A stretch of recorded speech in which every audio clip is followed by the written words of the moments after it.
Meu nome é Márcio, sou professor de português. Eu fui injustamente demitido pela Prefeitura Municipal de Guarapari. Eu era professor efetivo da rede municipal. Vejam bem, efetivo. Eu fiz um concurso público, o concurso a prova tinha sido aplicada em nome do provimento de cargos efetivos. Chocante, não? Vocês devem estar se perguntando por que isso aconteceu. Como eu disse, fui demitido injustamente. Antes de responder a pergunta, eu quero deixar algumas coisas bem claras. Eu não me arrependo de, em 2021, ter criticado o fato de, na escola municipal, não respeitarem os protocolos sanitários, que eram obrigatórios no olho do furacão da pandemia. Eu também não me arrependo de ter feito críticas a um projeto elaborado por pessoas que não têm o menor conhecimento a respeito de alfabetização, letramento e leitura, inspirado nos Jogos Olímpicos. Não me arrependo de ter dito que a pedagogia de projetos foi elaborada por Kilpatrick, e depois foi imitada por Freinet na França. Não me arrependo de ter deixado claro para um certo professor e uma certa professora que queriam se promover fazendo o tal projeto, que era um absurdo fazer aquilo em plena pandemia. Eu também não me arrependo de ter feito críticas a Bolsonaro no grupo de WhatsApp mantido pelos professores da escola. Eu também não me arrependo de ter denunciado o diretor da escola por maus tratos a um aluno, agora ex-aluno, cujos pais, aliás, nunca mais entraram em contato comigo, nem sequer para me agradecer. Eu também não me arrependo de ter reclamado publicamente do fato de o diretor da escola, que aliás nunca deu aula, isso é uma afronta ao artigo 67 da Lei de Diretrizes e Bases da Educação, que é uma lei nacional e que tem que ser acatada pelas secretarias de educação. Não tem experiência profissional docente nenhuma. Isso é tão absurdo quanto permitir que um não médico dirija um hospital ou que um médico que nunca clinicou dirija um hospital. Bom, pelo menos esse médico ainda é formado em medicina, né? Uma pessoa que cursou uma faculdade de pedagogia e que não entende nada da relação de ensino-aprendizagem não pode dirigir uma escola. Não me arrependo de não ter abaixado a cabeça para um diretor bolsonarista nem para uma pedagoga igualmente bolsonarista. Trata-se de duas pessoas inaptas e é óbvio que toda pessoa inapta só pode tomar atitudes ineptas. Não me arrependo de ter me queixado do fato de essa mesma pedagoga e esse mesmo diretor terem sido a favor de retirarem cópias da minha avaliação trimestral, já corrigida. Também não me arrependo nem um pouco de ter resistido aos despautérios de certos pais e certas mães que supostamente reclamaram, pelo menos esse foi o discurso da autoproclamada equipe gestora da escola, os pais supostamente tinham reclamado do nível de dificuldade das minhas aulas e das minhas provas. E é óbvio que os filhos não são nem um pouco estudiosos. Embora, como integrantes de uma classe média baixa, sejam sectaristas, sejam integrantes de uma seita evangélica e neopentecostal, totalmente voltada para os dogmas da teologia da prosperidade, que é uma praga, é um cristianismo diabólico. Eu também não me arrependo de me autoproclamar ateu e comunista. Comunista no sentido que José Saramago dá a palavra. É óbvio que essa gente nunca leu José Saramago e nunca vai ler. É até bom que não leia, porque exige esforço intelectual e pensando morrer um burro. Eu também não me arrependo de ter questionado a decisão descabida e absurda que me jogou de uma escola para outra ainda no final de 2022. Eu também não me arrependo de ter reclamado da gritaria, dos gritos da coordenadora.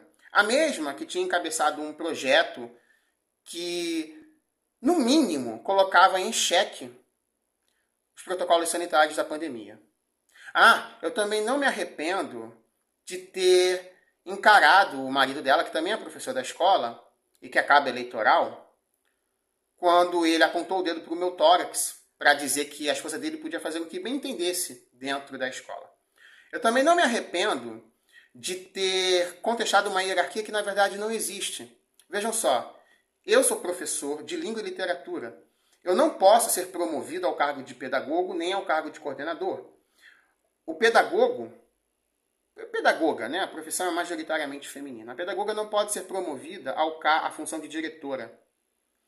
E o coordenador não pode ser promovido a diretor, o diretor não pode ser promovido a inspetor, nem a supervisor, nem a superintendente, no caso de uma rede estadual de ensino.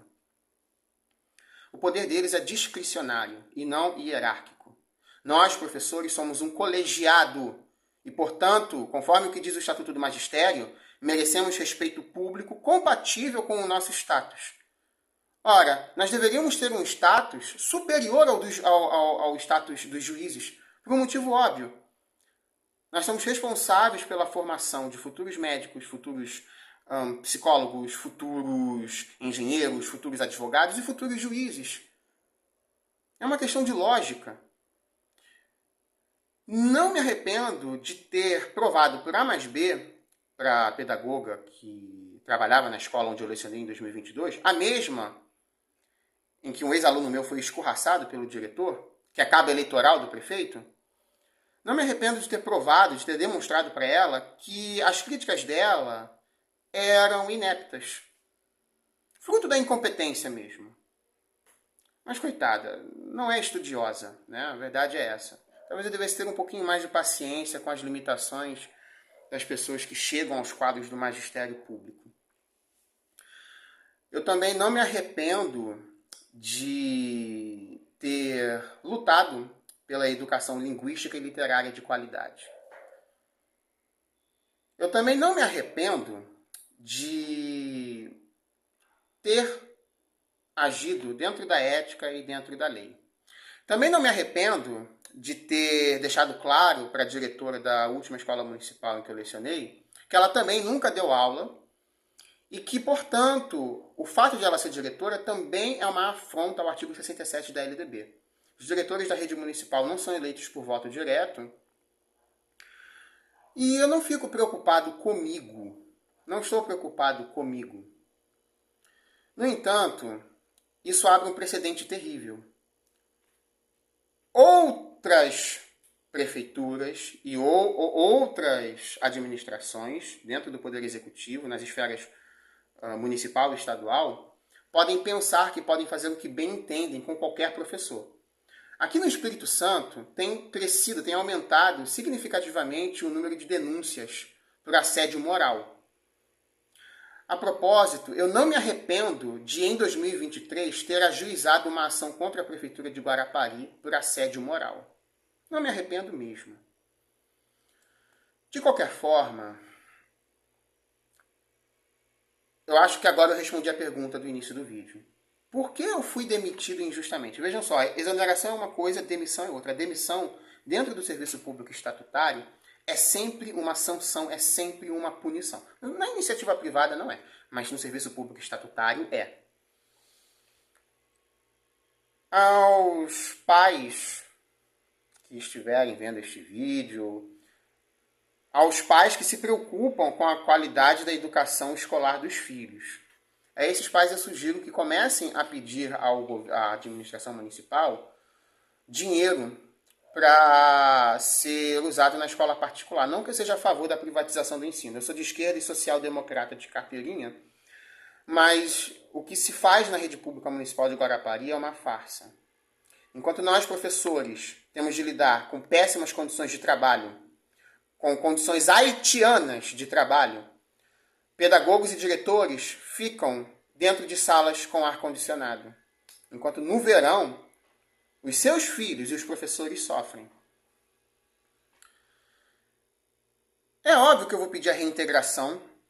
É óbvio que em algum momento eu vou ser reintegrado, vai haver a reintegração. E o tempo em que eu ficar fora, vai acumular um valor da remuneração e eu vou receber a remuneração de modo retroativo. E ela vai ficar acumulada e eu vou receber de modo retroativo. Mas isso vai custar o dobro para os cofres públicos municipais. Porque enquanto eu estiver fora, alguém vai ficar no meu lugar. Ninguém pensou no erário, que é o dinheiro público. Ninguém. Bom, paciência. Mas eu faço um apelo também aos outros professores. Aos professores decentes, porque a maioria que eu conheci é um caso perdido. A professora Marilena Chauí, grande filósofa e intelectual brasileira, já deixou claro que os professores universitários são um caso perdido. Na educação básica, a situação não é muito diferente. Aliás, sem o apoio e sem a inveja de boa parte dos colegas temporários, e a contratação temporária é regra aqui no Espírito Santo, não é exceção. Esse excesso de contratação temporária e a permanência desse excesso são uma afronta à lei. E, infelizmente, aparentemente não existe nem um pouco de boa vontade, nem um pouco de vontade para reverter, para alterar, para mudar isso. Né? Até porque um professor temporário é dócil à administração pública, à hiperburocratização do trabalho. Na verdade, ele é dócil aos despautérios dos políticos. Mas eu não sou cabo eleitoral de ninguém. Eu conquistei o meu cargo por mérito. Eu me preparei para isso. Os meus algozes não têm competência. Eu não fico com rancor nem nada. No entanto, a minha demissão é uma afronta ao magistério público, é uma afronta à categoria, é uma afronta à sociedade. Os alunos são os mais prejudicados, pelo menos aqueles que não querem depender dos pais o resto da vida, e também para aqueles que não querem depender só da networking. Não que a networking não seja importante, tá? Mas o mundo do trabalho pode envolver qualificação. E parece que mesmo a classe média baixa de Guarapari não se interessa por isso. Ela quer que os filhos se divirtam na praia, tenham um celular da moda, a mochila de marca, mas o conteúdo, a substância que se opõe à superficialidade, pelo visto, os pais não se preocupam com isso. E, claro, os seus filhos acabam sendo um espelho dos pais, né? Então nós temos aí mais uma geração de pessoas fúteis e manipuláveis. Manipuláveis ao ponto de... Bom, esse tipo de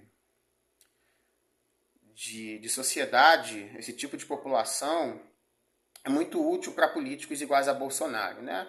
Aliás, são muitos os bolsonaristas na rede municipal de ensino, e o bolsonarismo é a negação do conhecimento. Então, o conhecimento é atacado e sufocado justamente pelas pessoas que deveriam protegê-lo.